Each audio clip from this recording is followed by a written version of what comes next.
Hi everyone, welcome to the channel. കഴിഞ്ഞ വീഡിയോയിൽ ഞാൻ പറഞ്ഞിരുന്നു ഇന്ന് കുറച്ച് ഇമ്പോർട്ടൻറ്റ് ടോപ്പിക്സൊക്കെ ആയിട്ട് ഞാൻ വരാമെന്ന്. അപ്പോൾ ഞാനൊരു 10 ഇമ്പോർട്ടൻറ്റ് ടോപ്പിക്സ് ഞാൻ കൊണ്ടുവന്നിട്ടുണ്ട്.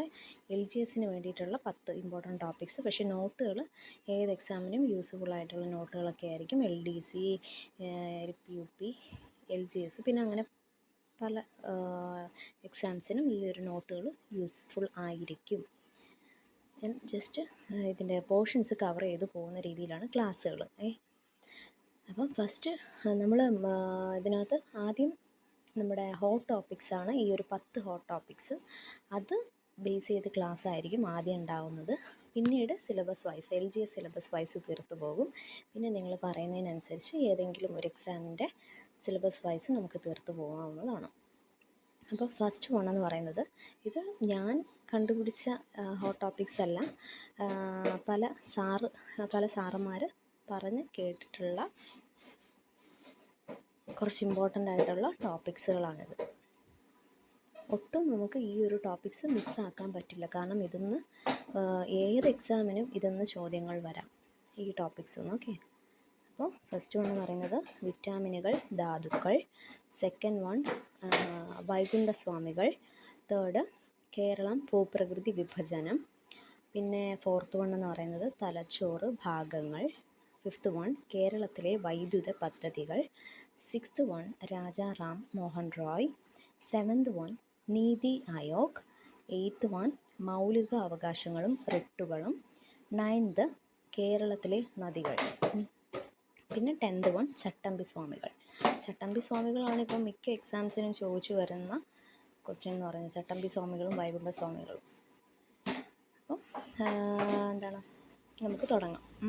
അപ്പോൾ ഇതായിരിക്കും ഈ 10 ഇമ്പോർട്ടൻ്റ് ആയിട്ടുള്ള ടോപ്പിക്സ് കഴിഞ്ഞിട്ടായിരിക്കും സിലബസ് വൈസുള്ള ടോപ്പിക്കുകൾ തീർത്തു പോകുന്നത്.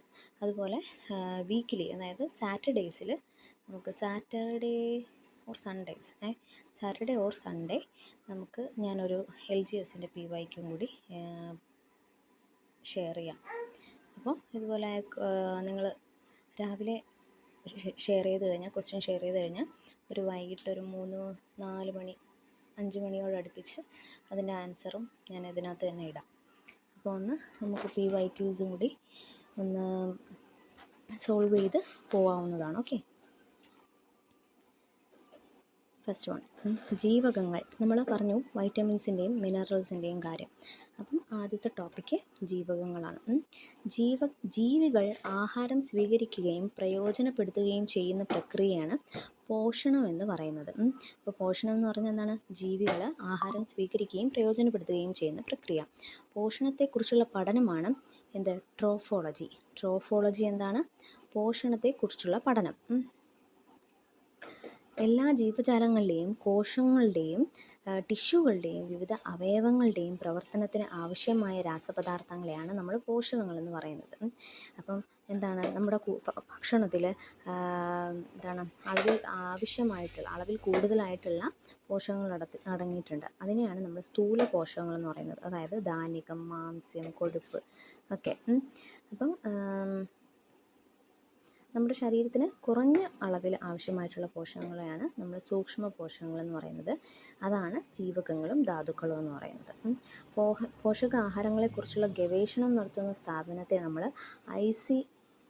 ICMR എന്ന് പറയും. എന്താണ് ICMR? ICMR എന്ന് പറയും. അതിനെ നമുക്ക് നാഷണൽ ഇൻസ്റ്റിറ്റ്യൂട്ട് ഓഫ് ന്യൂട്രീഷൻ എന്ന് പറയും, NIN. ഓക്കെ, ICMR ആണ് ആ ഒരു ഗവേഷണ സ്ഥാപനം എന്ന് പറയുന്നത്. ഓക്കെ,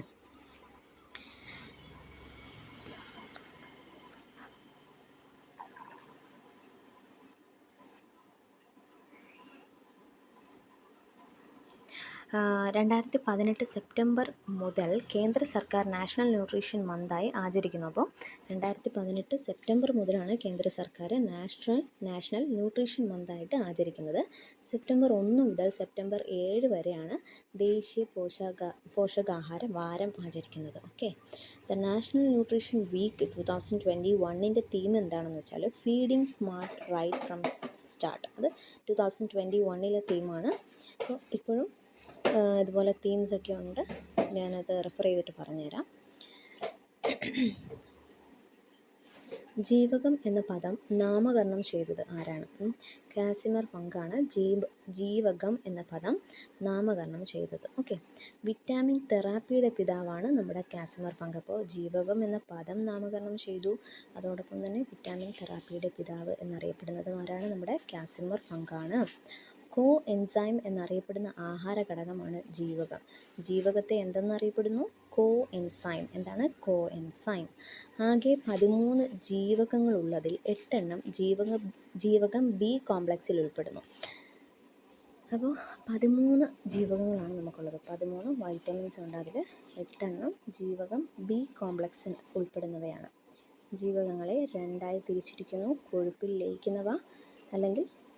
ലയിക്കുന്നവയും ജലത്തിൽ ലയിക്കുന്നവയും. നമ്മൾ പറഞ്ഞു ജീവകങ്ങളെ രണ്ടായിട്ട് തരംതിരിച്ചിരിക്കുന്നു എന്ന്. കൊഴുപ്പിൽ ലയിക്കുന്നവയും ജലത്തിൽ ലയിക്കുന്നവയും. അപ്പോൾ കൊഴുപ്പിൽ ലയിക്കുന്ന ജീവകങ്ങൾ ഏതൊക്കെയാണ്? ADEK, അഡക് എന്ന് വേണമെങ്കിൽ പറയാം. അഡക്ക് നമ്മുടെ കൊഴുപ്പിൽ ലയിക്കുന്നവയായിരിക്കും.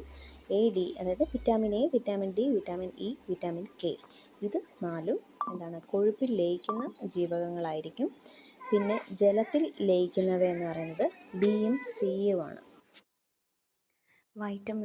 വൈറ്റമിനുകളുടെ ആധിക്യം മൂലം ശരീരത്തിനുണ്ടാകുന്ന അവസ്ഥയാണ് ജീവകാധിക്യം എന്ന് പറയുന്നത്, അല്ലെങ്കിൽ ഹൈപ്പർ വൈറ്റമിനോസിസ് എന്ന് പറയും. ഹൈപ്പർ വൈറ്റമിനോസിസ് അല്ലെങ്കിൽ ജീവകാധിക്യമാണ് വൈറ്റമിനുകളുടെ ആധിക്യം മൂലം ശരീരത്തിനുണ്ടാകുന്ന അവസ്ഥ എന്ന് പറയുന്നത്. പിന്നെ പോഷക ഘടകങ്ങളും അവയുടെ ധർമ്മവും എന്താണെന്ന് നോക്കാം. നമ്മുടെ പോഷക ഘടകങ്ങൾ നമുക്കറിയാം ഏതൊക്കെയാണ്? ധാന്യകം, മാംസ്യം, കൊഴുപ്പ്, ധാതുക്കൾ, വിറ്റാമിനുകൾ, ജലം. ഇവയെല്ലാമാണ് നമ്മുടെ ശരീരത്തിന് ആവശ്യമായിട്ടുള്ള പോഷക ഘടകങ്ങൾ. അവയുടെ ധർമ്മങ്ങൾ എന്തൊക്കെയാണെന്ന് നോക്കാം. ധാന്യകം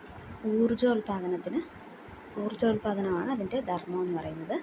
മാംസ്യം ശരീരകലകളുടെ നിർമ്മാണം. കൊഴുപ്പ് ഊർജോൽപാദനം.